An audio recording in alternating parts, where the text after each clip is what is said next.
Welcome to Mr. Berger and Ms. Laney's syllabus for 2015-2016. In this video, there are 3 learning targets we will be addressing. They are as follows. I can understand the different pieces of the syllabus. I understand the expectation of me as a member of this classroom. And thirdly, I can answer key questions about this video and the syllabus on my first Show Me What You Know, scheduled for Tuesday, September 22nd.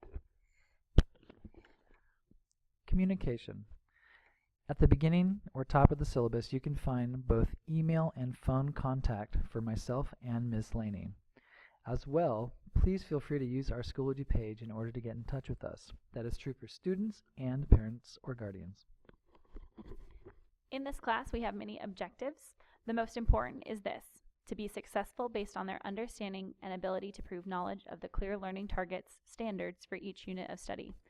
To do this, students will have to do many things. They are listed below in the syllabus.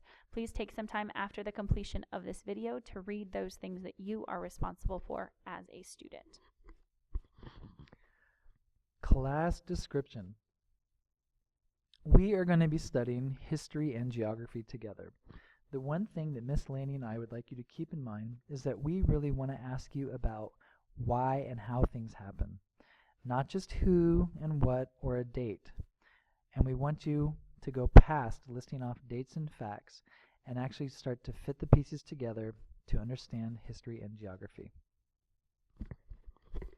In this class, we will be covering 2 semesters, which are here. Semester 1, we will be focusing on Washington State history and government, and Semester 2 will be focusing on world geography.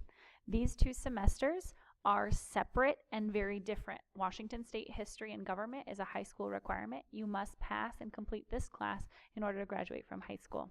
You will hear more about Semester 2 world geography as we get closer to that time. Supplies. Miss Laney and myself expect you to show up every single day with a binder. And in that binder, you need to have sheets of loose and blank paper for schoolwork. Also, if you could show up with a highlighter, colored pencils, and pens, that would be fantastic. And you especially want to show up with your planner, especially if you want to use the restroom. In this class, we will be using Schoology, which you heard about in class already. Schoology is really important because in this class, we will be using Schoology on a regular basis for assignments, videos, grades, classroom discussions, calendar, and content review that will all be posted there. You will need to access Schoology in order to be successful in this class. There's some important pieces about Schoology that are listed above in the Schoology section. Those you need to read and review on your own time as well.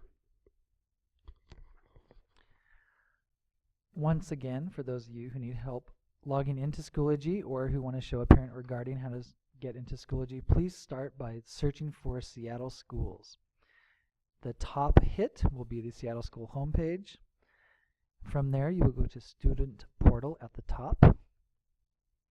And once you are on the page, you will be given the choice of either going to the source or Schoology. Please choose Schoology. And especially for your parent or guardian, this is where they would click to then register and use their access code to gain access to the classes that you have.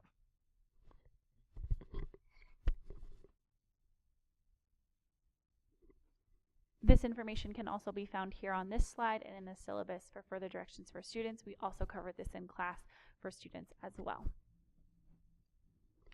In this class, we want to make sure that grading accurately reflects the learning process. So there are 4 or 5 steps that each student will participate in. Step number 1 is that students will receive clear learning targets at the beginning of each unit. That means that we want you to know what we want you to know. We are not trying to hide anything or surprise you. Once we've established those clear learning targets, we will then practice and work on those targets to increase knowledge through performing activities in class, talking about them through instruction, or working on assignments. That work is then increased through step number 3, where you will practice the learning targets in a series of formative assignments. That's things like homework, classwork, quizzes, exit tickets, and warm-ups. All of these things are leading to the 4th step, which is the preparation for your summative assessment. The summative assessment is where you prove your learning at the end of each unit. Now, if for some reason you do not do well on a summative assessment and you need to go back, step number 5 allows you to do this. This is where you show you are needing to relearn or further your understanding to improve your final summative assessment score. This is after you've completed some work and proof that you have actually gone back to in-depth or show more in-depth learning on your part. This is for all students, and this is available for students who want to take that opportunity.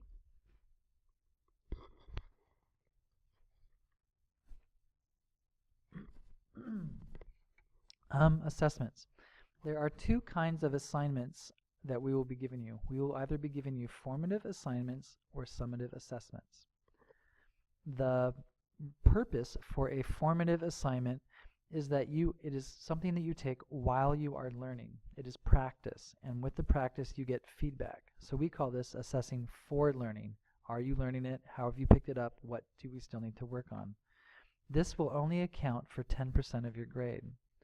Summative assessments, on the other hand, are at the end of a unit. They are assessing what you have learned. You have to show that you have mastered the skills. Summative assessments will be worth 90% of your grade. In this class, like some classes you have taken before or maybe new to you in this class, we use grade codes instead of grade numbers. So you will see that there are 4 different codes that are commonly used. Exceeding standard will be represented by ES. Meeting standard will be represented by MS, approaching standard will be represented by AS, and just starting is represented by JS. Again, there's more information about what these codes mean and what it means for you as a learner on the right-hand side of the column with all of these score codes. In addition, there are 3 other score codes you might see that's missing: MI, no, summatively missing SMI. All of these things will be important to you, helping you understand your grade. We will practice these in class, and you'll hear more about them as we continue through the course. All right. What about extra credit? Simply, no. There will not be any extra credit offered in this class. What about late work? Yes, we will accept. Yes, we will accept late work. All formative assignments can be turned in late while the unit is still going. If you have assignment that is not turned in and the unit ends, we will change your missing to a no. Many students often want to know if they can redo assignments and assessments, and yes, you can do that. All redone formative assignments are due within the unit of study, so that means still while we're in that unit. If you would like to redo a summative assessment at the end of a unit or as we have finished a unit, you are welcome to do that as well, but it is your responsibility. You must take the initiative to improve your learning and improve your grade. That means that it's your responsibility. There are many different ways you can do that, and they are listed below as well. Student responsibilities. Miss Laney and myself, Mr. Berger, expect you to be responsible for the following things: copying your assignments into a planner and keeping track of them. It is your job to speak to the teacher if you have a question. Miss Napoli to the main office. Johanna Napoli to the main office. It is your responsibility to take home all the necessary packets or textbooks or notes.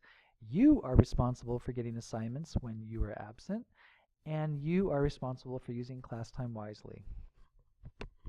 As teachers, we have many responsibilities in the class. Obviously, the most important is that we're identifying a clear purpose and making sure that you are understanding the information that we are presenting to you or that we are working on in class. It's also our job to grade your assignments and comment on them and support you in your learning. But really, our job is there to support you, to make sure that you are successful in the things and ways that you need. On pages 6 and 7 of the rubric is a parent-guardian survey. Please have your parent or guardian fill it out and have it returned by September 22nd. And I know for myself, as well as Miss Laney, we said that probably about 67,000 times today in school. So please get it back by the 22nd. If your parents have not yet figured out how to get onto Schoology, there are additional instructions listed here and on page 7 of your syllabus. They can use these to follow the directions. They can also refer to the earlier portions of the video. Earlier in the video, we asked you to review some sections with more depth on your own. Those sections include course objectives for social studies on page number 1. Here. Information about Schoology on page number 2, here. Information about your grade percentages here, and student responsibilities finally.